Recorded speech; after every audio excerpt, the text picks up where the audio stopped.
हाय दीकराओ, good morning, जय श्री कृष्ण। चालो हूँ राजू सर आप सौનું हार्दिक स्वागत करूँ છું મારા આજના યુટ્યુબ લેક્ચરની અંદર।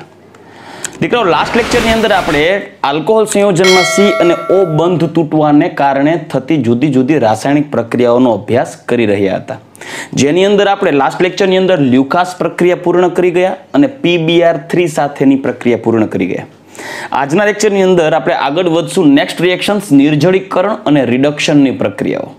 ત્યારબાદ આપણે અભ્યાસ કરશું ફિનોલના રાસાયણિક ગુણધર્મો। ફિનોલના રાસાયણિક ગુણધર્મો પૂર્ણ થાય પછી એક્સ્ટ્રા JEE નીટ માટેની એક્સ્ટ્રા રિએક્શન્સ કેમિકલ પ્રોપર્ટીઝના બેઝ ઉપર જેટલી વધારે છે એ બધી રિએક્શન્સ ડિસ્કસ કરશું। ત્યાર પછી આપણે થર્ડ પાર્ટ સ્ટાર્ટ કરશું ether. Ready? Okay, so let's start the dehydration process of alcohol. આલ્કોહોલનું નિર્જળીકરણ દીકરા મોસ્ટ ઇમ્પોર્ટન્ટ રિએક્શન છે, યાદ રાખજો। આલ્કોહોલનું નિર્જળીકરણ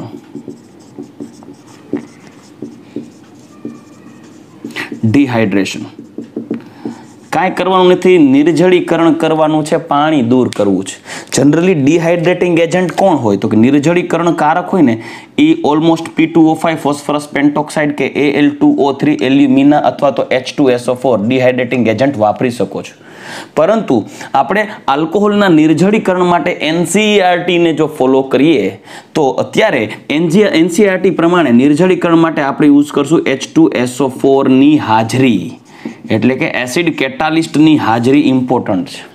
આ રિએક્શન છે એ ઓલમોસ્ટ 385 થી 473 કેલ્વિનના ગાળામાં થાય અને આ પ્રક્રિયામાં વાપરવો પડતો H2SO4 જે કેટાલિસ્ટ છે ડિહાઇડ્રેટિંગ એજન્ટ, એનું કોન્સન્ટ્રેશન કેટલું રાખવું, એ કેટલી સરળતાથી પ્રક્રિયા આપી શકશે ડિપેન્ડ કરે છે કે વપરાતો આલ્કોહોલ કયો છે જે નિર્જળીકરણ આપવાનો છે।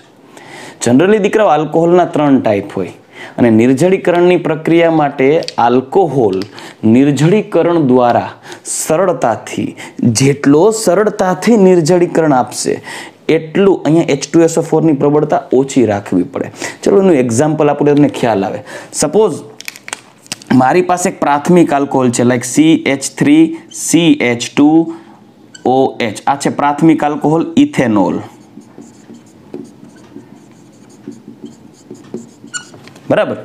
અને આ પ્રાથમિક આલ્કોહોલની જો પ્રક્રિયા કરીએ તો આના માટે તમારે 85% કોન્સન્ટ્રેટેડ H3PO4 રાખવો પડે અથવા તો આને બદલે તમે યુઝ કરી શકો H2SO4 કોન્સન્ટ્રેટેડ સાંદ્ર। આ 85% H3PO4 એટલે સાંદ્ર જ કહેવાય। જ્યારે આ પ્રક્રિયા તમારે 473 કેલ્વિન ટેમ્પરેચરે કરવાની છે, હાઈ ટેમ્પરેચર છે, ત્યારે નિર્જળીકરણની પ્રક્રિયાથી પાણીનો અણુ દૂર થશે -H2O અને નિપજ મળશે CH2 double bond CH2 ethene. બીજી વાત, જો તમે દ્વિતીયક આલ્કોહોલ લેશો, આ ઇથિન થયું, દ્વિતીયક આલ્કોહોલ લેશો like CH3 single bond CH3 અહીંયા OH, દ્વિતીયક આલ્કોહોલ પ્રોપેન 2ઓલ, તો પ્રક્રિયા દ્વારા આ જ પ્રક્રિયા સેમ કેટાલિસ્ટ એટલે 85% H3PO4 અથવા તો H2SO4 ની હાજરીમાં પ્રક્રિયા કરવામાં આવે તો 440 કેલ્વિન તાપમાને પ્રક્રિયા થશે, પાણીનો અણુ દૂર થશે। પાણીનો અણુ દૂર થાય એટલે એક H અહીંયાથી જાય, OH અહીંયાથી જાય, એ રીતે એઝ ઇટ ઇઝ અહીંયાથી OH જશે, કોઈ એક H અહીંયાથી જશે કાર્બન ઉપરથી। કઈ રીતે જશે આપણે મિકેનિઝમ જોવાની જ છે। તો પાણીનો અણુ દૂર થઈ અને નિપજ આવી મળશે CH3 single bond CH double bond CH2 propyne. અહીંયાથી એક H જતો રહેશે, OH જતો રહેશે, નિર્જળીકરણ જ થાય। તૃતીયક આલ્કોહોલ લઈએ, ચાલો તૃતીયક આલ્કોહોલ, ટર્શરી આલ્કોહોલ,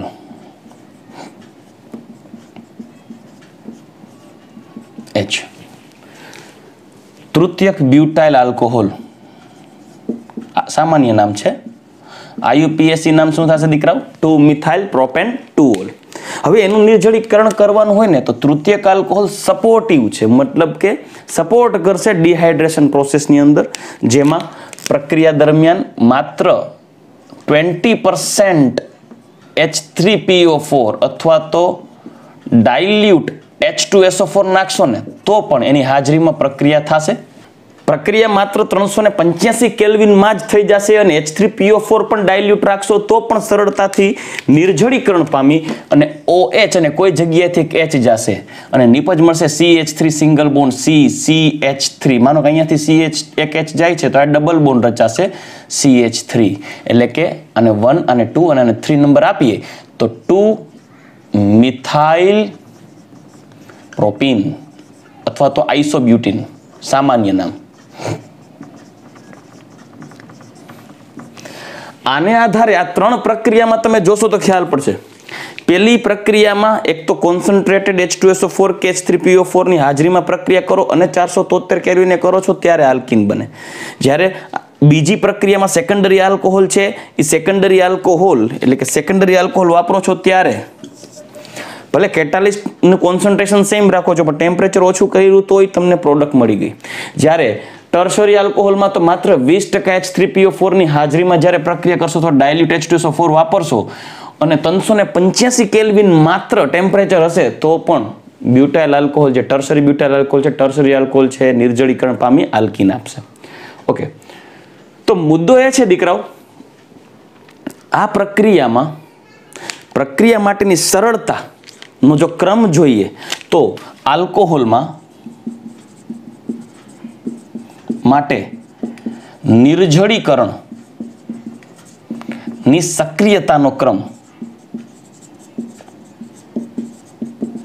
કયો થશે? તો આલ્કોહોલ માટે નિર્જળીકરણની સક્રિયતાનો ક્રમ લઈએ ને તો સૌથી સરળતાથી ટર્શરી આલ્કોહોલ આપશે અને સૌથી મુશ્કેલીથી આપશે પ્રાઇમરી આલ્કોહોલ. તો પ્રાઇમરી આલ્કોહોલ કરતા સેકન્ડરી આલ્કોહોલ સરળ બનશે, સેકન્ડરી કરતા ટર્શરી આલ્કોહોલ સરળ બનશે નિર્જળીકરણ માટે. જોજો ખાસ કારણ પણ લખી શકો. આ પ્રક્રિયાની ક્રિયાવિધિ જોશો ને ત્યારે ખબર પડશે કે આમાં મધ્યસ્થી કાર્બોકેટાયન બનતું હોય અને જેમાં કાર્બોકેટાયન સરળતાથી બની શકતું હોય ને એ નિર્જળીકરણ સરળતાથી આપશે. એટલે હું એ રીઝન જરૂર લખીશ એટલે તમે જ્યારે પણ ભણો ત્યારે સમજી શકો, યાદ રહે. અને હવે આપણે મિકેનિઝમ પણ જોશું. એની પહેલા હું જરૂર લખીશ કે ભાઈ શા માટે આ સિક્વન્સ છે. કારણ કે ક્રિયાવિધિ દરમિયાન કાર્બોકેટાયન રચાય અને જેમ રચાતા કાર્બોકેટાયનની સ્થાયીતા વધુ હોય તેમ તે નિર્જળીકરણ માટેની સક્રિયતા વધુ હોય, કેમ કે જેમ કાર્બોકેટાયન વધુ સ્થાયી હોય ને એમ સરળતાથી નિર્જળીકરણ પામવા માટે સપોર્ટ કરશે. આથી રચાય અને પ્રાથમિકથી તૃતીયક તરફ જતા કાર્બોકેટાયન ની સ્થાયીતા વધુ હોવાથી તેની સંરચના સરળ બને. સંરચના એટલે નિર્માણ, એની રચના એ સરળતાથી બની જાય અને સરળતાથી બની જાય તો કાર્બોકેટાયન સરળતાથી બની શકતો હોવાથી એ પ્રક્રિયા દરમિયાન ઝડપથી કાર્બોકેટાયન બને અને પછી એમાંથી બીજો એક H દૂર થઈ હાઇપર કોન્જ્યુગેશનની ઘટના દ્વારા અને નિર્જળીકરણ થઈ જાય. સ્થાયીતા વધુ હોવાથી સરળતાથી રચના થાય અને નિર્જળીકરણ ની સક્રિયતા પ્રાથમિકથી તૃતીયક તરફ વધે. ચાલો રેડી. તો હવે આપણે જોવાનું રહ્યું આ આલ્કોહોલ પ્રાથમિક, દ્વિતીયક અને તૃતીયક આલ્કોહોલમાં કઈ રીતે પ્રાથમિકથી તૃતીયક તરફ સક્રિયતા વધે તો કે કાર્બોકેટાયન રચના થાય મિકેનિઝમમાં. તો મિકેનિઝમ શું છે જોવું જરૂરી છે. અને કઈ રીતે આલ્કોહોલનો OH અને બીજા કાર્બન ઉપરથી બાજુના કાર્બન ઉપરથી H, એટલે ખાસ ધ્યાન રાખજો આ OH વાળા કાર્બનને આલ્ફા કાર્બન અને આને બીટા કાર્બન કહીએ ને તો આલ્ફા કાર્બન ઉપરથી OH અને બીટા કાર્બન ઉપરથી H જાય, આલ્ફા કાર્બન ઉપરથી OH અને બીટા કાર્બન ઉપરથી H જાય. પણ મિકેનિઝમ જોઈએ ને એની પહેલા હું તમને વાત જરૂર કરીશ કે આ પ્રક્રિયામાં તાપમાનનું ઇમ્પોર્ટન્ટ ખૂબ વધુ છે. એક્સ્ટ્રા પોઈન્ટ જરૂર લખીશ દીકરાઓ એટલે તમને ખ્યાલમાં રહેશે. તાપમાન મહત્વનું છે. આ પ્રક્રિયામાં તાપમાન મહત્વનું છે. કેમ ભાઈ? હું તમને રીઝન આપું. દાખલા તરીકે મારી પાસે ઇથેનોલ છે. જો આ ઇથેનોલ ની માનો કે વધુ ઊંચા તાપમાને, for example 3 more than 373 kelvin temperature, more than 373 kelvin temperature heating આપું છું, ત્યારે શું થશે? એક OH અહીંયાથી જશે અને એક H અહીંયાથી જશે, એટલે કે આલ્ફા કાર્બન અને આ બીટા કાર્બન, અને નિપજ આપશે alkene, CH2 double bond CH2 ethene, alkene નિપજ. પણ તાપમાનનું ઇમ્પોર્ટન્સ એટલે હું કહું છું કે જો આ પ્રક્રિયામાં તાપમાન 313 કેલ્વિન રાખવામાં આવે, સાંભળજો, 313 કેલ્વિન નીચું તાપમાન, ભલે ને એસિડ ઉદ્દીપક રાખો પણ નીચું તાપમાન રાખો છો 313 કેલ્વિન H+ કેટાલિસ્ટની પ્રેઝન્સમાં. પણ જો તમે તાપમાન નીચું રાખો છો, કેટલું રાખો છો? 313. જોજો આ ત્રણ રિએક્શન જોઈ લો, ક્યાંય 313 નથી રાખ્યું. પણ જો તમે તાપમાન 313 નીચું રાખશો ને તો આ પ્રક્રિયા દરમિયાન મળશે ether, CH3 CH2O CH2 CH3, ડાય ઇથાઇલ ઈથર બને. બનાવવા જતા હતા આલ્કીન, નિર્જળીકરણ, અને પાછું નિર્જળીકરણ જ થશે, બેયમાં નિર્જળીકરણ થાય, પણ આલ્કીનને બદલે બની જાય ઈથર. એટલે તાપમાનનું ઇમ્પોર્ટન્ટ તો છે ભાઈ, દેખના તો પડેગા ઇધર. દેખીએ આ 373 અને આ 313, તાપમાન જરૂરી છે. તમને એમ થાય કઈ રીતે ઈથર બન્યું એ પણ સમજાવી દઉં. જો એક છે મારી પાસે ઇથેનોલ અને બીજો એક છે ઇથેનોલ.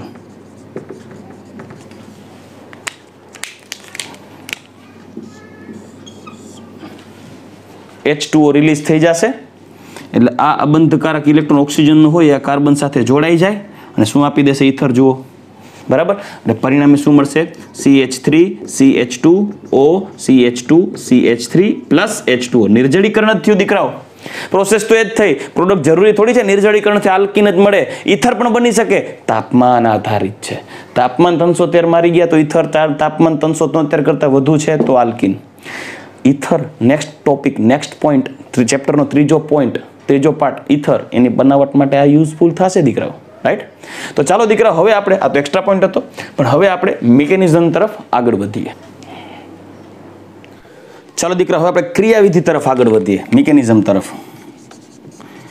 આની ક્રિયાવિધિ 3 તબક્કામાં વહેંચાશે. ફોર એક્ઝામ્પલ, હું કોઈ એક આલ્કોહોલ લઈ લઉં, લાઈક ચલો આપણે ઇથાઇલ જ લઈ લઈ. પ્રક્રિયા થોડીક મુશ્કેલ છે કેમ કે આમાં કાર્બોકેટાયન રચવો પડશે અને એ કાર્બોકેટાયન બનાવવો અઘરો છે કેમ કે પ્રાથમિક કાર્બોકેટાયનની સ્થાયીતા ઓછી હોય. પણ જોઈએ, એમની પ્રક્રિયા કરવાની છે H2SO4 અથવા તો H+ ઉદ્દીપકની હાજરીમાં. તમે કાંઈ પણ લખી શકશો. 473 કેલ્વિન ટેમ્પરેચર. તો મને શું મળશે? CH2 double bond CH2 plus H2O. પણ દીકરા ક્રિયાવિધિમાં જોજો, આ OH છે ને, OH એ આલ્કોહોલમાંથી જાય, બરાબર. અને જનરલી આપણે એવું થાય કે આ H જાતો હશે, આ H ને આ OH એવું વિચારીએ, પણ રિયાલિટી એવું છે કે આ H+ છે ને રિએક્શનને સપોર્ટ કરશે, પ્રક્રિયાનો વેગ વધારશે અને તમને આલ્કોહોલ બનાવીને દેશે, સોરી આલ્કીન બનાવીને દેશે, પાણીનો અણુ છૂટો થાય. કઈ રીતે આ H આ પ્રક્રિયાનો વેગ વધારાવે છે અને પાછો પ્રક્રિયાના અંતે પાછો ઉદ્દીપક મૂળભૂત સ્વરૂપમાં કઈ રીતે મળે છે એ જોઈએ. એમાં સ્ટેપ 1 તરફ આગળ વધીએ. 3 તબક્કામાં પ્રક્રિયા થાય છે. એમાં પહેલો તબક્કો છે, તબક્કાનું નામ પછી સમજીએ. પહેલા આપણે ક્રિયાવિધિ જોઈ લી ડાયરેક્ટ. તબક્કામાં શું બને છે એ પછી લખશું. ચાલો, આ છે મારી પાસે ઇથેનોલ. આ OH જે બ્લેક કલરથી જ લખેલા છે. ઓક્સિજન ઉપર છે 2 અબંધકારક ઇલેક્ટ્રોન યુગ્મ અને આપણી પાસે છે એક એસિડ ઉદ્દીપક H+. એસિડ કેટાલિસ્ટની પ્રેઝન્સમાં રિએક્શન કરીએ છીએ. ભલે નટાણે વપરાઈ જાય, છેલ્લે આપણો H+ પાછો આવી જવો જોઈએ. રેડી? હવે શું થશે દીકરાઓ? આ ઓક્સિજન ઉપર રહેલા અબંધકારક ઇલેક્ટ્રોન યુગ્મ છે એટલે શું થઈ જશે? લુઈસ બેઝ જે ઇલેક્ટ્રોનનું દાન કરશે, આ બનશે લુઈસ એસિડ જે ઇલેક્ટ્રોન ગ્રાહી બનશે. તો આ ઇલેક્ટ્રોન યુગ્મ ઓક્સિજનનો મેં ભૂખ છે, ધન ભારને દેખે એટલે એનાથી રહેવાતું જ નથી યાર, અંદર ગલગલિયાત થાય, એને બહુ પ્રેમ ભરી ફિલિંગ આવે H+ ઉપર, બરાબર. એ સટાક દઈને ખેંચી લેશે એટલે H+ આની સાથે જોડાશે એટલે ઓક્સિજન ઉપર પ્લસ ચાર્જ આવશે. જોડાયા પછી ખબર પડે કે આ તો લોઢાનો લાડવો છે ભાઈ, ચા આવ્યા એટલે ખબર પડી, ધન ભાર દઈ દીધો, બરાબર. દાંતે કાઢી નાખે, ધ્યાન રાખવાનું છોકરાઓ.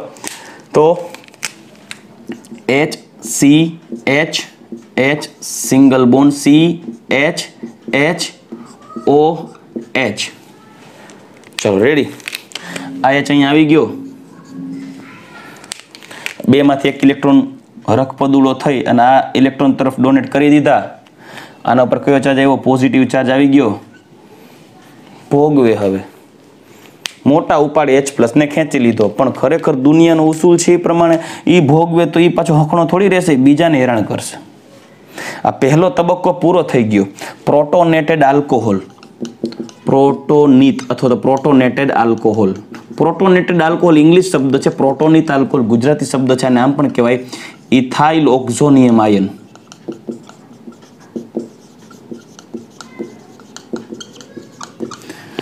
આ પ્રક્રિયા ઝડપી છે, સ્પીડમાં થઈ જાય. H+ નવો જ પડ્યો છે, આ સીધો એટેક જ કરે કે ભાઈ પછી કેદી મળે. તો આ પ્રક્રિયામાં શું કહી શકાય? પ્રોટોનેટેડ આલ્કોહોલની રચના. તો સ્ટેપ 1 થયું પ્રોટોનેટેડ આલ્કોહોલની રચના. નેક્સ્ટ સ્ટેપ 2 જોઈએ. હવે આગળ વધવું પડશે ને, કેમ કે H2SO4 એવું કહે છે ભાઈ મારો H ક્યાં ઉપાડી ગયો તું, મને મારો H જોઈ ગમે એમ થાય. હવે H અહીંયા જોડતા તો જોડાઈ ગયો, કેટાલિસ્ટનો H લેતા લેવાઈ ગયો, પાછો એને H પ્રોડ્યુસ કરીને દેવો પડશે. શું થશે જોઈએ. તો હવે શું થશે? આ પ્રોટોનેટેડ આલ્કોહોલ છે મારી પાસે, રાઈટ? CHHCHHOH. અહીંયા જોડાઈ ગયો છે આપણી પાસે એક H. ઓલો એસિડ કેટાલિસ્ટ વાળો હતો. અહીંયા બંધકારક ઇલેક્ટ્રોન યુગ્મ, આના ઉપર પ્લસ ચાર્જ. હા. હવે ઓક્સિજન શું કરશે? બાજુવાળા પાસેથી ડિમાન્ડ કરશે, એ ભાઈ મને ઇલેક્ટ્રોન આપો ને યાર, ધનભાર છે મારે દૂર કરવો છે.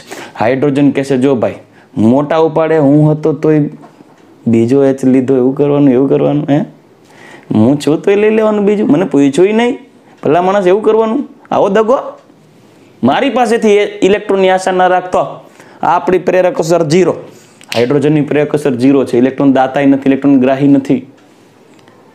આ હાઇડ્રોજન કહેશે ઓક્સિજનને મારી પાસેથી માગશે તું તો મને લાવ્યો, તારો ઇલેક્ટ્રોન તો મને દે, મારા કારણે તો ધનભાર આવ્યો. તો આ બે સલાહ દેશે ઓક્સિજન ને, કામ કરો બાજુમાં ઓલા કાર્બન ભાઈ છે ને, ઇથાઇલ સમૂહ છે ને, ઇથાઇલ સમૂહનો પ્રેરક અસર હોય +I. ઇલેક્ટ્રોન દાતા પ્રેરક અસર. આ ઇલેક્ટ્રોન દાન કરે, ઇલેક્ટ્રોન ડોનર છે ભૈયા, +I બતાવે. આ ઇથાઇલ સમૂહ +I બતાવે. ઇલેક્ટ્રોન દાતા ઓક્સિજન ને કે લઈ લે, કોક લઈ લે ને પછી તું લઈ લે. એટલે ઇલેક્ટ્રોન દાતા હોવાથી ઓક્સિજન શું કરશે? આના ઇલેક્ટ્રોન યુગ્મને પોતાની તરફ આકર્ષે. એના ઇલેક્ટ્રોન લઈ લેશે એટલે કાર્બન બિચારો ભોગવશે. બીજાના કરેલા પાપો આને ભોગવવાના. કાર્બન ઉપર આવી ગયો પ્લસ ચાર્જ. એટલે તો કે છે દીકરાઓ, સારા કાર્ય કરો તો તમારી સાથે જોડાયેલાઓને પણ સારું પુણ્ય મળે. તમે દુષ્કર્મ કરશો તો બાજુવાળો દુષ્કર્મના પરિણામ ભોગવે. રાઈટ? તો આના H+ કોકને ખેંચી લીધા, કોકને H+ લઈ લ્યો, પછી તો હેરાન જ થાવ ને, પ્લસ ચાર્જ ભોગવો, અને એનો પાછો એ પોતે સ્થાયી રહેવા હાટુ બાજુવાળાને પ્લસ ચાર્જ આપી દેશે. બંધના ઇલેક્ટ્રોનને પોતે ખેંચી લેશે, કાર્બન ઉપર પ્લસ ચાર્જ આવશે. એટલે આ કાર્બોકેટાયનની રચના થઈ. Plus charge plus H2O release થાય. હા જોયું? આ H2O બને, H2O. આમ H2O બને. એમાં H તો એસિડનો બૂચ માર્યો હોય. હવે આ જે કાર્બોકેટાયન બન્યો ને, એ બન્યો પ્રાથમિક કાર્બોકેટાયન.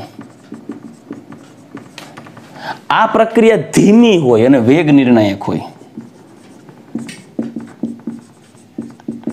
કેમ ભાઈ ધીમી વેગ નિર્ણાયક?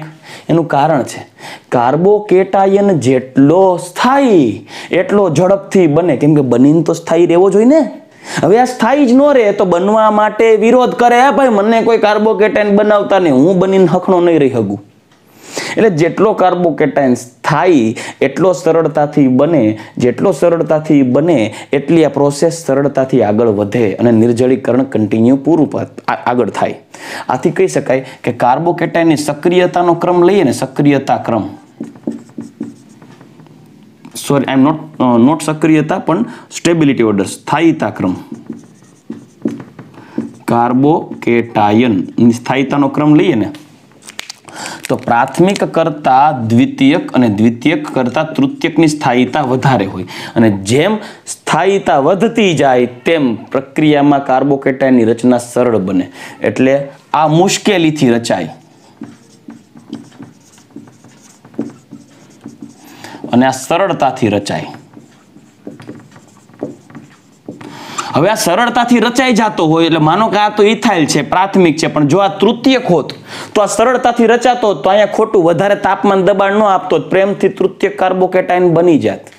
એટલે નીચા તાપમાને સરળતાથી ડિહાઇડ્રેશન થઈ જાય. પણ આ પ્રાથમિક કાર્બોકેટાયન છે, મુશ્કેલીથી રચાય કેમ કે પોતાની સ્થાયીતા ઓછી છે, સરળતાથી બની ન શકે એટલે તમારે તાપમાન દબાણ આગળ જોઈ ગયા વધારે આપવું પડ્યું હતું. તાપમાન વધારે આપવું પડે, સ્ટ્રોંગ કેટાલિસ્ટ રાખવો પડે, ત્યારે ધીમા દરે સરળતાથી થતી નથી. એટલે જો સક્રિયતાનો ક્રમે કીધો પ્રાથમિક કરતા દ્વિતીયક કરતા તૃતીયકની સક્રિયતા નિર્જલીકરણમાં વધારે હોય. પ્રાથમિક સરળતાથી ન બને એટલે ધીમા દરની પ્રક્રિયા છે. આ તબક્કો નક્કી કરે પ્રક્રિયાને કેટલી વાર લાગે. તૃતીયક હોત તો થોડીક ઝડપથી થઈ જાય, પ્રાથમિક છે તો થોડીક વાર લાગે, એનાથી સરળતાથી દ્વિતીયક થાય, એનાથી સરળતાથી તૃતીયક થાય. I hope you can understand this topic. You are clear very well. Ready? તો આ તબક્કામાં કાર્બોકેટાયન રચાય તો બીજો તબક્કો થશે કાર્બોકેટાયનની રચના.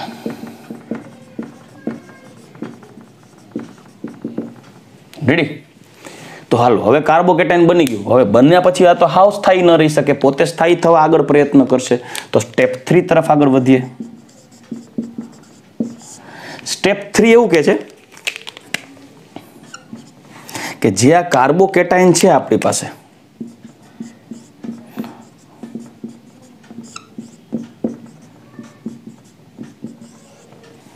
આ કાર્બોકેટાયન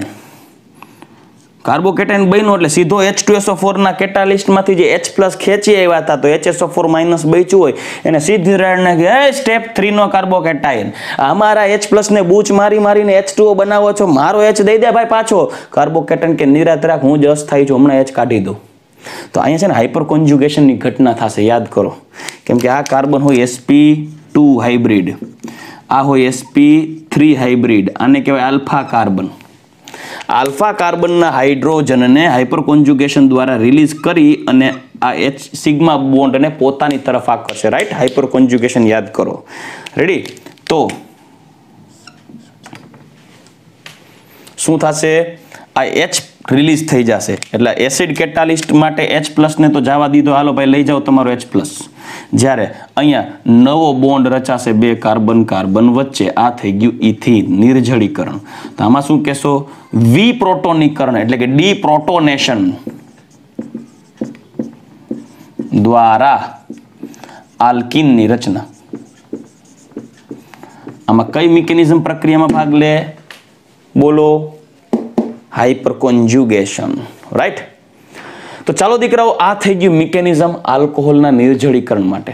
પણ આની અંદર એક બાબત યાદ રાખવાની, જ્યારે આલ્કોહોલનું નિર્જળીકરણ કરતા હોય અને કાર્બોકેટાયન રચાય તો એસિડ કેટાલિસ્ટની પ્રેઝન્ટમાં જ્યારે નિર્જળીકરણ કરો અને કાર્બોકેટાયન રચાય અને જો એ કાર્બોકેટાયન પુનઃરચના દ્વારા રીએરેન્જમેન્ટ દ્વારા વધુ સ્થાયી કાર્બોકેટાયનમાં રૂપાંતરણ પામી શકે એમ હોય તો એ સ્થાયી કાર્બોકેટાયનમાં પણ રૂપાંતરણ પામે. આપણે હેલો આલ્કેન હેલો એરિનમાં ડીહાઇડ્રોહેલોજિનેશન પ્રોસેસમાં એક્સ્ટ્રા ટોપિક્સમાં જોઈ ગયા હતા, એટલે એ બાબતને ખાસ ધ્યાન રાખજો. છતાં પણ ચાલો હું તમને એક્ઝામ્પલ દ્વારા એ એક્સ્ટ્રા પોઈન્ટ સમજાવું ડીહાઇડ્રેશન માટે. ચાલો દીકરાઓ, આપણી પાસે આ 4 જુદા જુદા પ્રકારના આલ્કોહોલ લખી દીધા છે. આલ્કોહોલ જ છે, આ ફિનોલ નથી, ધ્યાન રાખજો. OH સીધો બેન્ઝીન રિંગ સાથે નથી. આના નિર્જળીકરણ કોમ્પિટિટિવ એક્ઝામ્સમાં પૂછાય ત્યારે શું કરવાનું? તો જો H+ ઉદ્દીપકની હાજરીમાં પહેલા પ્રક્રિયા કરશો એટલે અહીંયાથી આ બોન્ડ તૂટે એટલે -H2O થઈ જાય. અહીંયા રચાય કાર્બોકેટાયન. આ કાર્બોકેટાયન દ્વિતીયક છે. તો સેટઝેફના નિયમ અનુસાર તમને 2 નિપજ મળવાની શક્યતા રહેશે. એક મળે જો આને અહીંયા જે છે આ આલ્ફા કાર્બન હતો, આ બીટા ને આ બીટા થાય તો એક તમને પ્રોડક્ટ મળે CH3CH double bond CH single bond CH3 plus બીજી મળે CH3 single bond CH2 single bond CH double bond CH2. અહીંયાથી H જાય તો બ્યુટ-1 એટલે કે આને આલ્ફા કાર્બન કન્સિડર કરીએ અને આને આલ્ફા કાર્બન કન્સિડર કરીએ. ક્લિયર? આઈ એમ સોરી, આ બીટા ગણ્યો હતો, આ આલ્ફા હતો અને આ બીટા હતો. તો આ બ્યુટ-1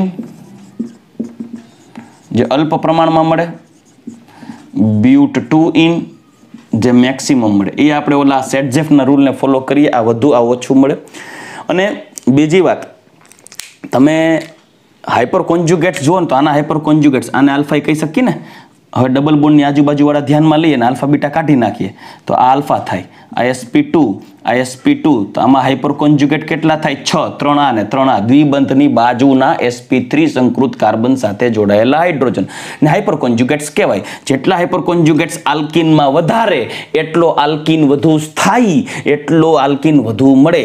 આમાં હાઇપર કોન્જ્યુગેટ જુઓ, ડબલ બોન્ડની આ બાજુ એક sp3 નથી, આ sp3 છે. તો આના હાઇપર કોન્જ્યુગેટ કેટલા છે? માત્ર 2. આ હાઇપર કોન્જ્યુગેટ નો કહેવાય કેમ કે આ આલ્ફા છે, આ બીટા છે. હાઇપર કોન્જ્યુગેટ એટલે આલ્ફા કાર્બન પરના હાઇડ્રોજન, રાઈટ? તો સૌથી વધુ આ સ્થાયી થાય બ્યુટીન. પણ આમાં વિચારીએ, આમાં જ્યારે તમે H+ નો ઉમેરો કરો છો અને અહીંયાથી આ OH હોય અને આ OH -H2O ફોર્મમાં રિલીઝ થાય ત્યારે પહેલા તો કાર્બન ઉપર કાર્બોકેટાયન રચાય પ્લસ, અને આ કાર્બોકેટાયન રીએરેન્જમેન્ટ બતાવે. આ ધ્યાનમાં રાખજો, રીએરેન્જમેન્ટ બતાવે. અને રીએરેન્જમેન્ટ દ્વારા CH3 અહીંયા આવશે પ્લસ ચાર્જ, અહીંયા CH અને એક આ H અહીંયા આવી જાય એટલે CH2 થઈ જશે અને સિંગલ બોન્ડ CH3 અને ત્યાર પછી -H+ થશે, અહીંયાથી જ થશે અને પ્રોડક્ટ આવી મળશે CH3 single bond CH3. Maximum product direct લખું છું CH3. આ મેક્સિમમ પ્રોડક્ટ મળે કેમ કે એમાં હાઇપર કોન્જ્યુગેટ્સની સંખ્યા થશે 3, એક આલ્ફા કાર્બન ટોટલ 9, બરાબર? એટલે મેક્સિમમ. મિનિમમમાં કેવું થાય? જો તમે અહીંયા ડબલ બોન્ડ બનાવો તો મિનિમમ પ્રોડક્ટ ચાલો લખી દો, એટલે CH2 double bond CH3 single bond CH2 CH3. તો આમાં તમે જોશો તો હાઇપર કોન્જ્યુગેટ એક આ થાય અને આના ઉપર થાય તો હાઇપર કોન્જ્યુગેટ થાય 5. તો આ થઈ ગઈ મિનિમમ પ્રોડક્ટ, આ થઈ ગઈ maximum product. Ready? As it is similar. આમાં તમે જ્યારે ડબલ બોન્ડ બનાવવા જાઓ H+ ઉદ્દીપકની હાજરીમાં તો અહીંયાથી આ બોન્ડ તૂટે અને બેન્ઝાઇલ કેટાયન બને, એટલે બેન્ઝાઇલિક કેટાયન બને જેમાં સંસ્પંદનને કારણે સ્થાયીતા વધારે હોય. જુઓ, રાઈટ? એટલે ડેલ્ટા -H2O. તો હવે આ હાઇડ્રોજન દૂર થાય અને આપણને નિપજ કંઈક આવી મળે, CH પ્લસ ચાર્જ આ હાઇડ્રોજનને રિલીઝ કરશે, double bond CH single bond CH3. પણ જો તમે આમાં એસિડ ઉદ્દીપક વાપરો છો H+, તો અહીંયાથી OH જાય અને આ H જોડાય -H2O થાય ત્યારે એક તો પહેલા કાર્બોકેટાયન આવો થાય CH2 CH+ CH3.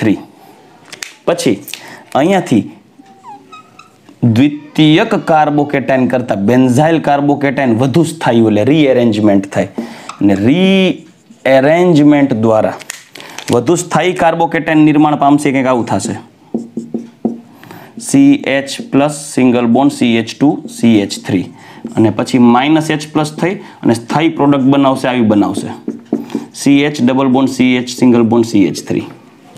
રેડી? તો આ બાબતને ખાસ ધ્યાનમાં રાખજો દીકરાઓ. હજી એક એક્ઝામ્પલ આપું, ચાલો ખાસ ધ્યાનમાં રાખજો. અહીંયા મારી પાસે એક આવું છે CH2 અહીંયા OH, બરાબર? અથવા તો બીજું એક એક્ઝામ્પલ આપીશ, CH3 અહીંયા પ્લસ ચાર્જ, અહીંયા OH એક આ. હવે તમે આનું નિર્જળીકરણ કરશો તો નિર્જળીકરણ H+ ઉદ્દીપકની હાજરીમાં -H2O કરશો એટલે નિપજ આવી મળશે CH3 અને અહીંયા આવશે, બરાબર? પણ જો મેં તમને આ હેલો આલ્કેન અને હેલો એરિનમાં પણ સમજાવ્યું છે આ જ રીતે. H+ દૂર કરો, ફરક એટલો હતો કે એમાં આપણે અહીંથી Cl દૂર કરતા હતા. H+ ની હાજરીમાં નિર્જળીકરણ કરો તો આ નિપજ મળી શકે. પણ આ અસ્થાયી હોય, જે પુનઃરચના દ્વારા સ્થાયીમાં રૂપાંતર પામે. મતલબ આ પાઈ બોન્ડ છે અંદર શિફ્ટ થઈ જશે, ત્યાંનો હાઇડ્રોજન ઉપર આવશે, રીઅરેન્જમેન્ટ થશે કાર્બોકેટાઇન. તો નિપજ મળશે મુખ્ય મેક્સિમમ આ મિનિમમ. તમને એમ થાય સર આ કઈ રીતે આવ્યું, તેનું રીઅરેન્જમેન્ટ તમને બતાવું. એ રીઅરેન્જમેન્ટ અહીંયા કઈ રીતે થયું, જ્યારે આ બોન્ડ તૂટે ત્યારે અહીંયા પ્લસ ચાર્જ રચાય. આ થઈ ગયું પ્રાથમિક, અહીંયા હોય H, તો આ H શું થશે, રીઅરેન્જ થશે. એટલે એ H છે એ અહીંયા CH2 ઉપર આવી જાય, એટલે નવો કાર્બોકેટાઇન કંઈક આવો રચાઈ જશે, CH3, અને અહીંયા પ્લસ ટર્શરી જે આમાં રચાતો હતો. રેડી? એટલે એ પ્રકારે રીઅરેન્જમેન્ટ થાય કાર્બોકેટાઇનનું અને આવી નિપજ મળશે. ખાસ ધ્યાન રાખજો, આપણી NCERTમાં નથી પણ કોમ્પિટિટિવ એક્ઝામ્સમાં યુઝફુલ છે. રેડી?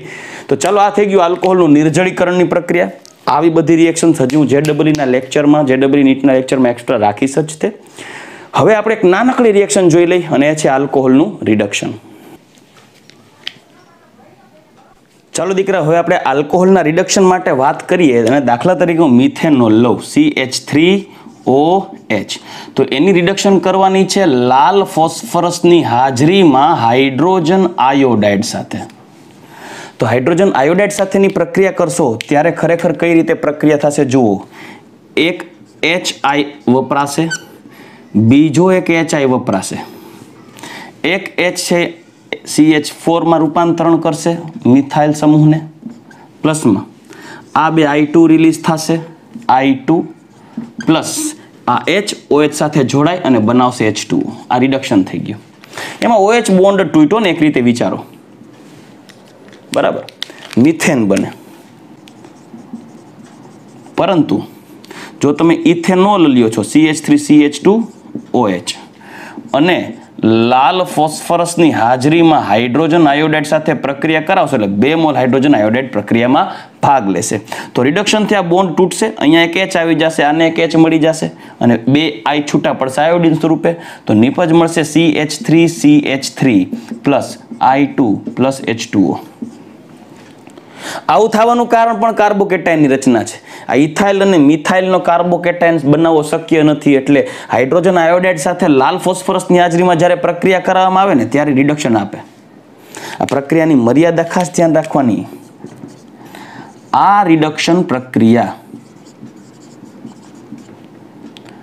લાલ ફોસ્ફરસ પ્લસ HI સાથે માત્ર પ્રાથમિક આલ્કોહોલ નું આલ્કેનમાં રૂપાંતર કરી શકાય.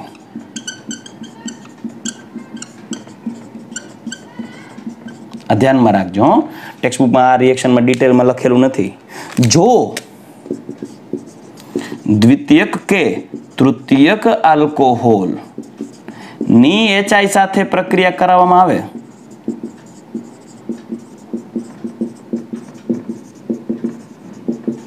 તો દ્વિતીયક કે તૃતીયક આલ્કાઇલ આયોડાઇડ બને.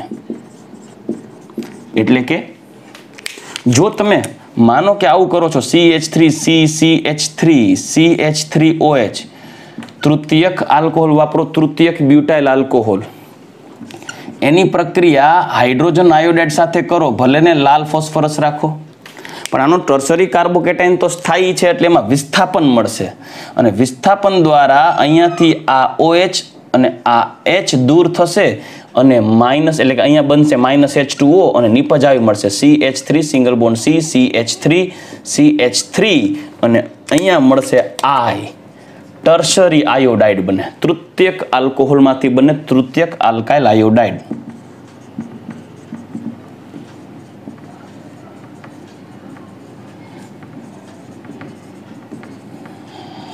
એટલે આ રિડક્શન પ્રોસેસમાં આલ્કોહોલને હાઇડ્રોકાર્બનમાં રૂપાંતર કરી શકાય. આ એનો મેઇન કોન્સેપ્ટ છે. પ્રાથમિક આલ્કોહોલનું હાઇડ્રોકાર્બન એટલે કે આલ્કેન માં રૂપાંતર કરવા માટે આ પ્રોસેસ વપરાય.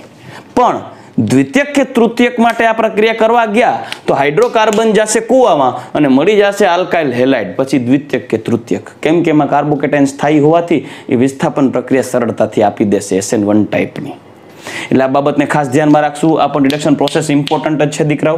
રેડી? તો આજે આપણે પૂર્ણ કરી ગયા CO બંધને કારણે, CO બંધ તૂટવાને કારણે થતી આલ્કોહોલની રાસાયણિક પ્રક્રિયા પૂરી કરી. અને હવે નેક્સ્ટ લેક્ચરમાં આપણે જોશું ફિનોલના રાસાયણિક ગુણધર્મો, જેમાં આપણે ફિનોલની ધાતુ સાથેની પ્રક્રિયા અને ઓક્સિડેશન પ્રક્રિયા જોઈ ગયા છીએ. ક્વિકલી એકવાર નજર નાખી લેશું.